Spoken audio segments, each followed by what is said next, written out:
Jane Addams is really widely considered to be the founder of the juvenile justice system, partnered with a number of enlightened judges at the time, and it really focusing on what they perceived to be just the inhumane treatment of children over the age of 7 who were charged with crimes, conceived of and began to implement a juvenile justice code and a separate court system. It was heralded as wildly successful and really met many of the needs, I think maybe many stakeholders and policymakers at the time perceived as a need to treat children differently. Within 15 years, every state in the Union had a separate juvenile code and a separate court system for juveniles.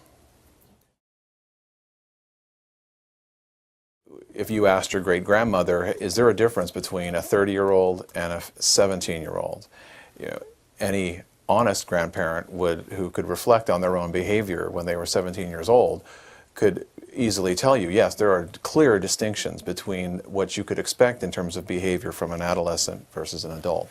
Now we know over the past 15 years there are a number of different technologies have allowed physicians and brain researchers to really flesh out what those differences might be.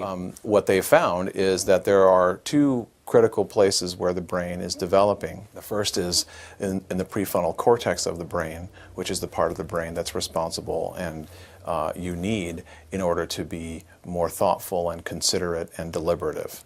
And the second is the amygdala, which is part of the brain that's really responsible for cataloging and understanding emotions, and particularly in the emotions of other people whose behavior you're trying to interpret as an individual. The growth in that part of the brain is dramatic between the ages of, say, 12 and 16. It grows at an enormous rate. But scientists tell us that growth is unorganized. What happens from the ages of about 16 to 26 is that the brain itself goes through an organizational process or a maturation process, and the brain is pruning itself constantly, and that pruning process is really organizing the prefrontal cortex in a way to become more mature. So it's not a negligible effect that's going on in the brain. It's profound. And so that very part, as I said earlier, that very part of the brain is the part of the brain that's responsible for thinking into the future, weighing and considering what the consequences might be. All those things are the things that someone who is considering whether they're going to engage in risky behavior like criminal conduct